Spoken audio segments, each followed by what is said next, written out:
Dans le monde des navires de guerre modernes se trouve la formidable saga de la suprématie navale. Les vastes mers sont désormais dominées par d'immenses vaisseaux, chaque preuve de la puissance technologique et militaire d'une nation. Cependant, il s'agit de bien plus que de la simple taille, alors que la construction navale atteint des sommets sans précédent. Désormais, nous considérons les technologies avancées, les matériaux de pointe et les armements améliorés assemblés pour renforcer la capacité de survie de ces merveilles maritimes, leur permettant de conquérir des missions diverses. Jusqu'où pouvons-nous aller avec ces avancées? Rejoignez-nous alors que nous naviguons à bord du navire de guerre le plus dangereux du monde, récemment annoncé par l'Angleterre. Destroyers de classe Izumo. Les destroyers de classe Izumo, actuellement en service dans les forces japonaises d'autodéfense maritime en tant que destroyers d'hélicoptères, ont été officiellement désignés comme destroyers porte-hélicoptères, DDH. Reconnus par l'Institut naval des États-Unis et alternativement décrits comme porte-hélicoptères par James Fighting Ships, ils occupent la position des plus grands combattants de surface dans les forces japonaises d'autodéfense maritime, succédant aux destroyers d'hélicoptères de classe Hyuga. Le développement de CS Destroyers a été annoncé par le ministère japonais de la Défense le 23 novembre 2009, avec un accent principal sur la lutte anti-sous-marine, complété par des rôles dans le maintien de la paix et les opérations de secours en cas de catastrophe. La classe Izumo dispose d'un ensemble d'aéronefs polyvalents, pouvant accueillir jusqu'à 28 aéronefs. Bien qu'initialement configurés avec 7 hélicoptères de lutte anti-sous-marine et 2 hélicoptères de recherche et de sauvetage, les navires peuvent également transporter 400 soldats et 50 camions de 3,5 tonnes ou un équipement équivalent. Le pont d'envol, doté de 5 places d'atterrissage pour hélicoptères, permet des atterrissages ou des décollages simultanés. Les capacités défensives comprennent 2 systèmes d'armes rapprochés Phalanx et 2 systèmes de missiles anti-aériens Rolling Airframe. Initialement destinés à remplacer les navires de classe Shirane, mis hors service au cours de l'exercice financier 2014, les destroyers de classe Izumo étaient envisagés comme des actifs clés pour les forces japonaises d'autodéfense maritime. Notamment, en 2010, Forecast International a rapporté un soutien potentiel pour les avions à voilure fixe, tels que le Bell Boeing V-22 Osprey et le Lockheed Martin F-35 Lightning II. Cependant, l'absence de caractéristiques telles qu'un tremplin ou un catapulte suggérait un accent sur les hélicoptères. Le 6 août 2013, le JS Izumo a été dévoilé, mettant en avant sa mission principale de lutte anti-sous-marine, de surveillance des zones frontalières et de soutien aux opérations de maintien de la paix et de secours en cas de catastrophe.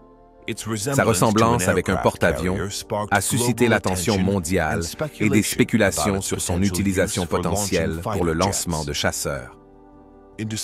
En décembre 2017, des rapports ont fait surface sur la considération du Japon de modifier la classe Izumo pour des opérations F-35B, suscitant des critiques de la part de la Chine.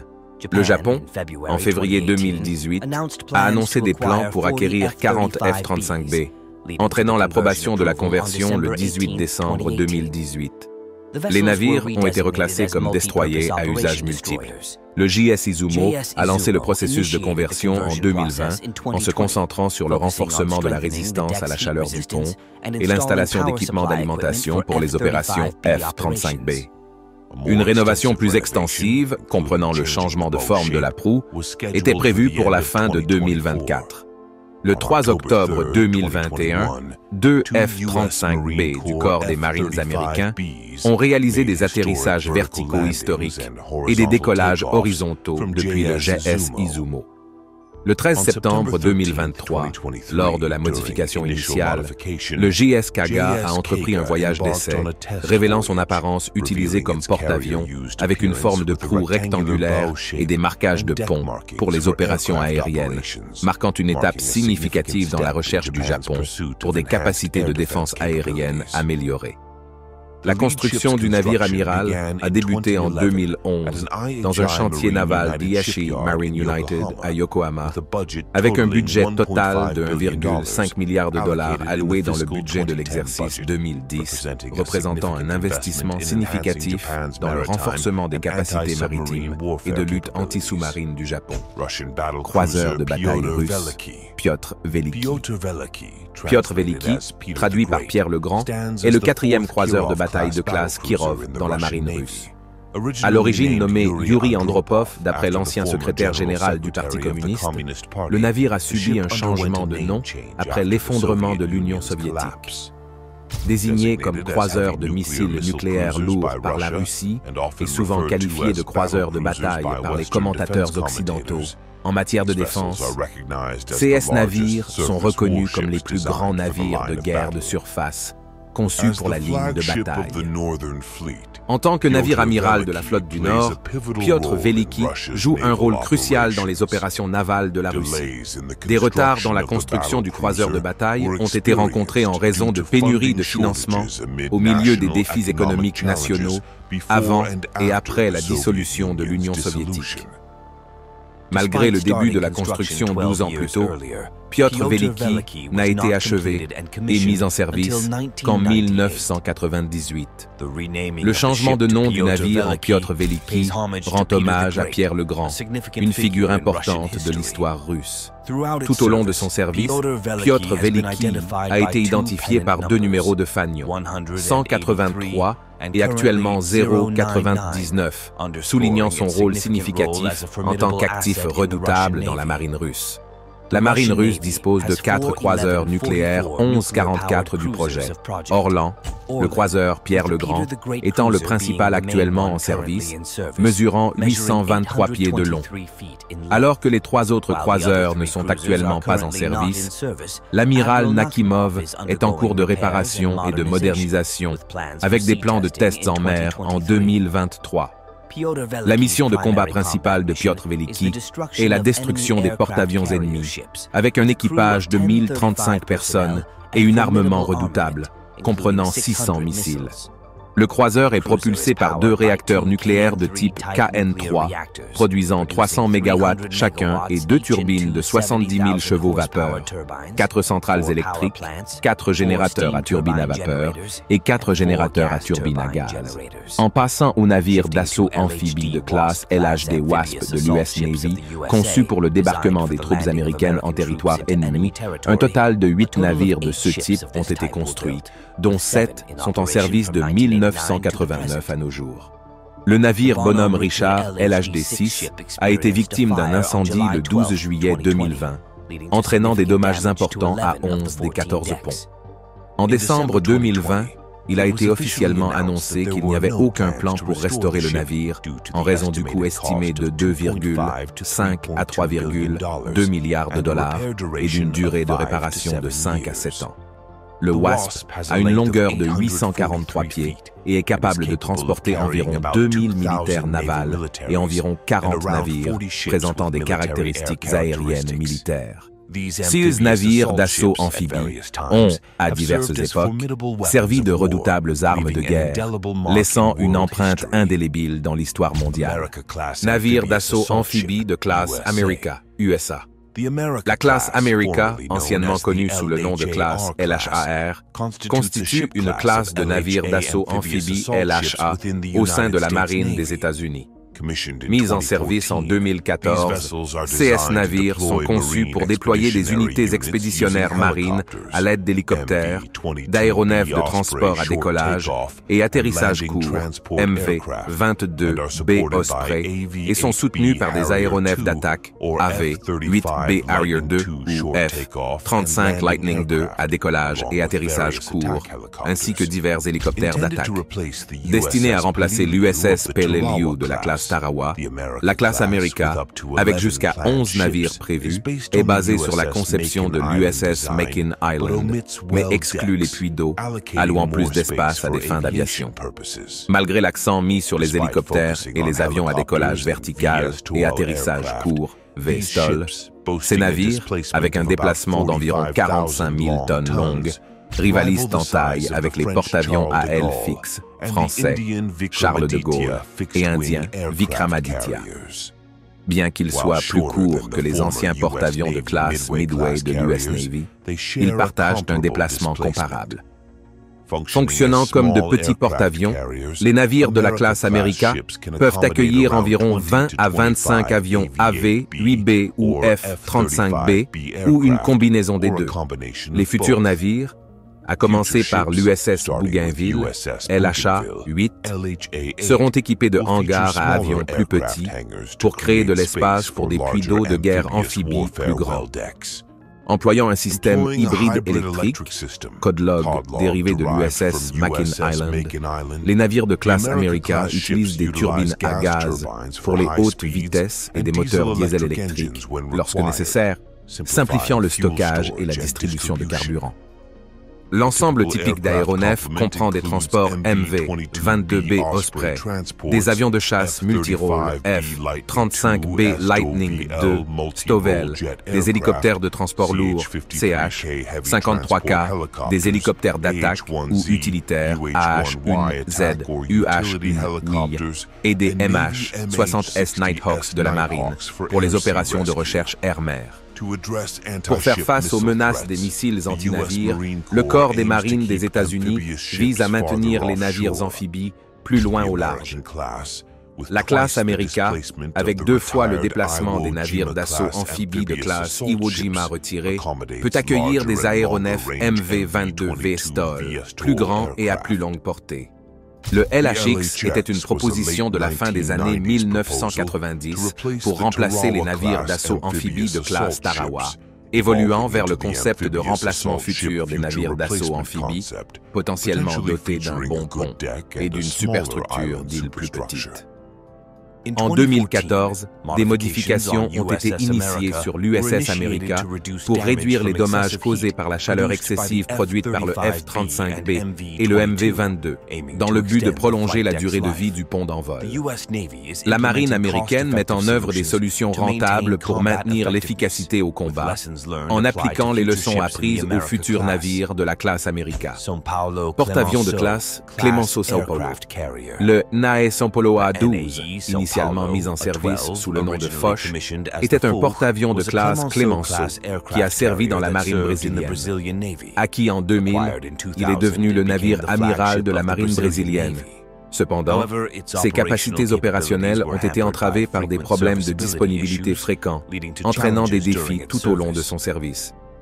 En 2017, la marine brésilienne a annoncé la démobilisation et la mise hors service du Sao Paulo. Le 12 mars 2021, le porte-avions a été vendu pour la ferraille. La Turquie a refusé la permission d'accoster, incitant la marine brésilienne à couler le navire dans l'océan Atlantique le 3 février 2023, au large de la côte brésilienne, en eau profonde.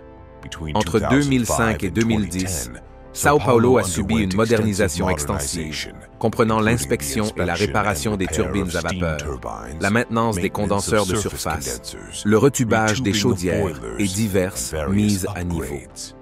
Malgré ces efforts, le porte-avions a été confronté à des défis continus qui ont limité son efficacité opérationnelle. Dans le cadre du programme de modernisation, 12 avions A4 Skyhawk de la marine brésilienne ont été modernisés par Embraer, améliorant l'avionique, les systèmes radar, Radar ELTA 2032, la production d'énergie et les systèmes autonomes de génération d'oxygène. Les avions modernisés ont également été équipés de nouvelles armes, telles que MAA-1B, Python 4 et Derby AAMS. Marsh Aviation a été chargé de convertir 4 S-2T Turbo Trackers pour des missions de surveillance aérienne précoce et de ravitaillement en volume, et 4 pour des missions de ravitaillement et de livraison à bord de porte-avions. Des cellules d'avions supplémentaires, y compris des cellules d'avions de transport ex-australiennes et ex-uruguayennes, Sea Trader, ont été achetés pour être convertis en avions de surveillance aérienne précoce et en avions ravitailleurs.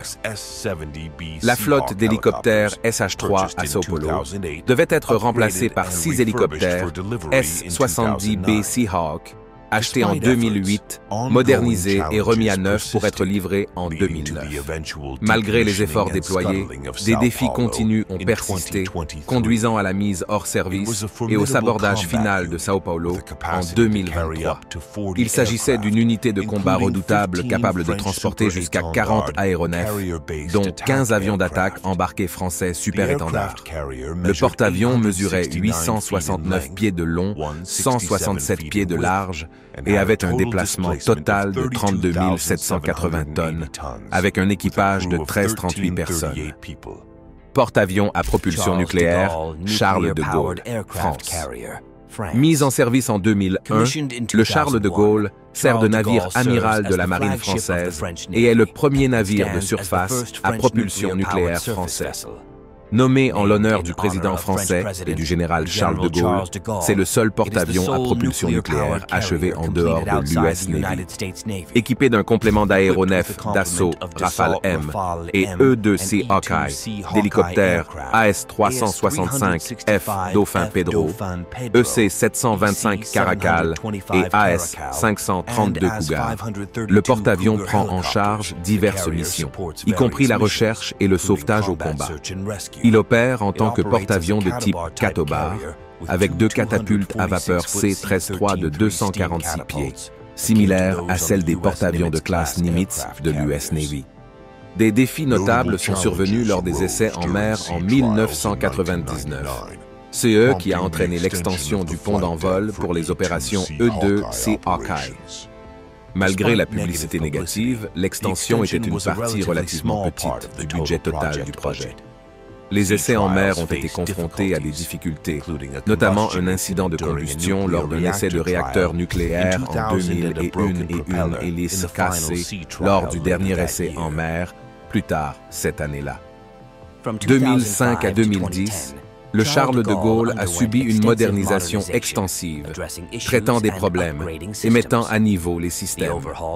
La révision comprenait l'installation de nouvelles hélices, des mises à niveau de maintenance des aéronefs et des stocks d'armes améliorés. La révision majeure du porte-avions a commencé en septembre 2007, se terminant en décembre 2008. Des réparations supplémentaires ont été effectuées à Toulon en mars 2009. En octobre 2010, un défaut électrique a interrompu une croisière de 4 mois. Une mise à niveau et une refonte à mi-vie de 18 mois, initiée en février 2017, comprenait le rechargement du réacteur nucléaire, la maintenance standard et la modernisation du système de combat. Le Charles de Gaulle est revenu en service en septembre 2018, après avoir terminé la mise à niveau. En tant que seul porte-avions nucléaire des forces navales françaises, le Charles de Gaulle peut accueillir jusqu'à 40 aéronefs, principalement des chasseurs Rafale M, avec des dimensions de 857 pieds de longueur et 211 pieds de largeur. Il a un déplacement total de 42 000 tonnes. L'équipage se compose de 1200 personnes. Bien que son potentiel de combat soit dépassé par celui de plus grands porte-avions américains, le Charles de Gaulle a démontré son efficacité au combat à de nombreuses reprises. Croiseur porte-avions lourd du projet 1143, Russie. La classe Kiev, désignée projet 1143 Kreshchiek par les Soviétiques, est la première classe de porte-avions à aile fixe, connue sous le nom de croiseur d'aviation lourde, construite en Union soviétique pour la marine soviétique. À partir du navire amiral Kiev, posé en 1970, CS porte-avions ont été développés à partir de la conception du projet Orel, initialement conçu comme un porte-avions à pont complet, mais finalement choisi pour sa rentabilité présumée. CS porte-avions présente des caractéristiques distinctives, notamment une grande superstructure d'île à tribord et un pont d'envol incliné couvrant les 2/3 de la longueur totale du pont. Armé de lourds armements de missiles surface-air et surface-surface sur le pont avant, ils peuvent naviguer dans les détroits turcs conformément à la Convention de Montreux.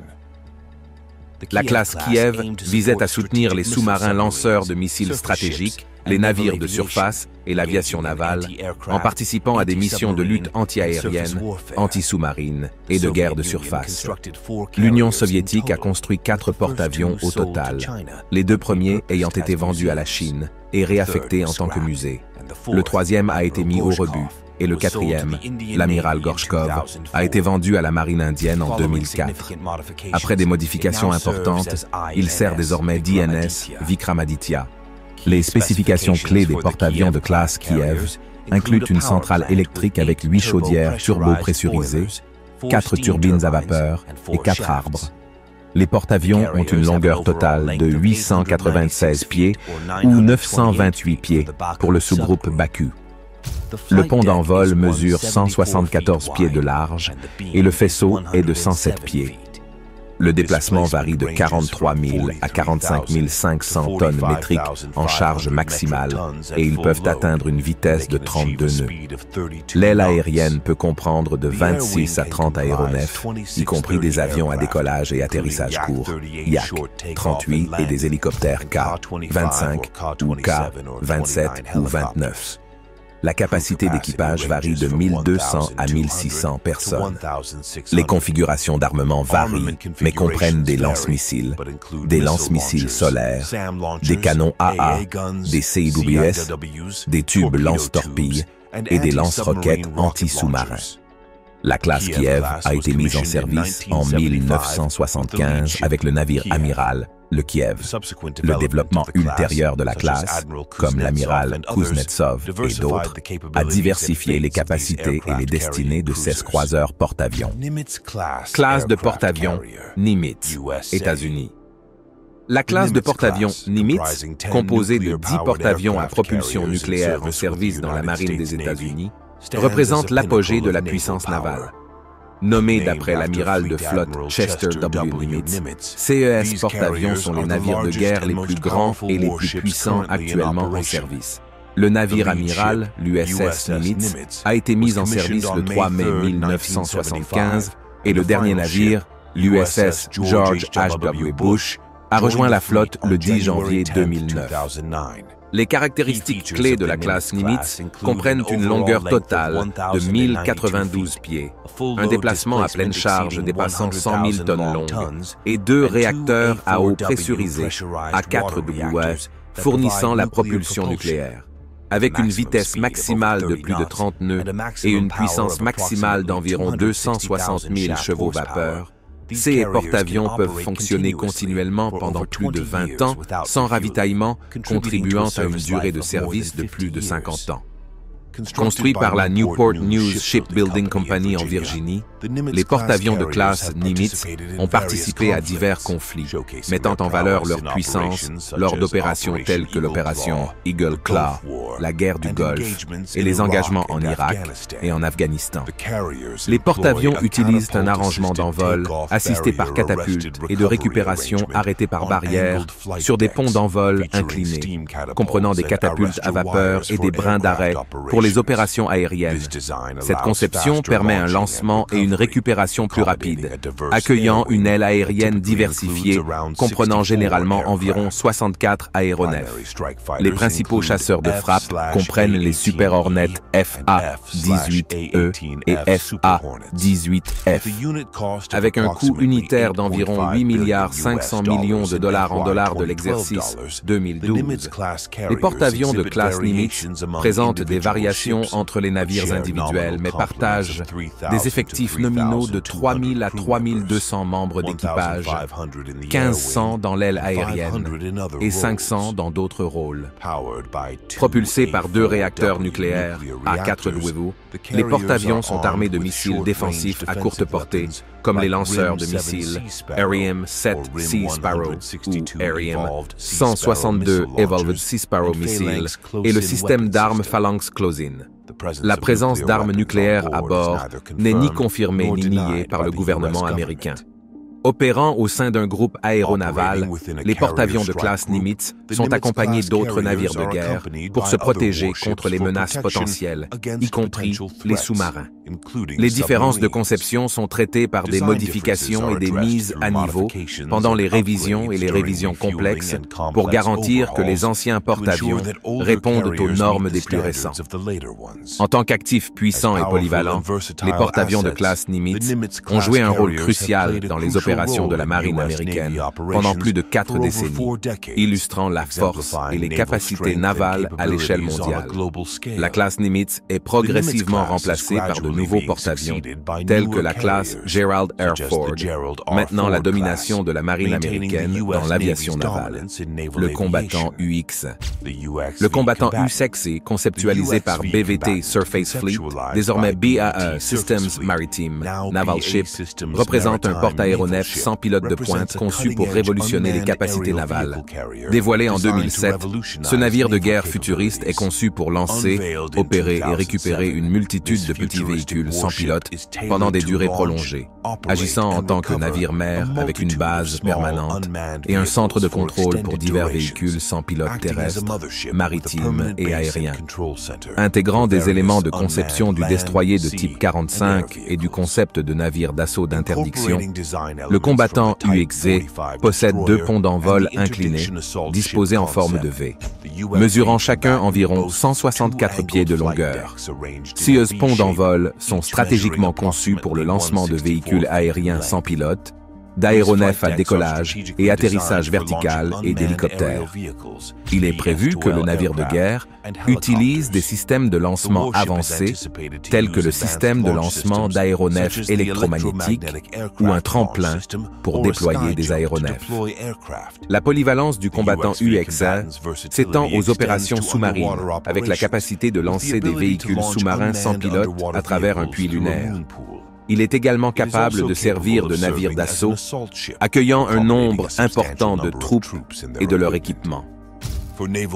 Pour le soutien naval par le feu, le navire de guerre est armé d'un canon de 155 mm, capable de tirer des rafales rapides jusqu'à 20 coups, et il est équipé d'un système de lancement vertical. Spécifiquement conçu pour répondre aux défis posés par la guerre asymétrique, le combattant UXV excelle dans le déploiement de troupes d'assaut ou de forces spéciales à terre, en fournissant un soutien de feu essentiel.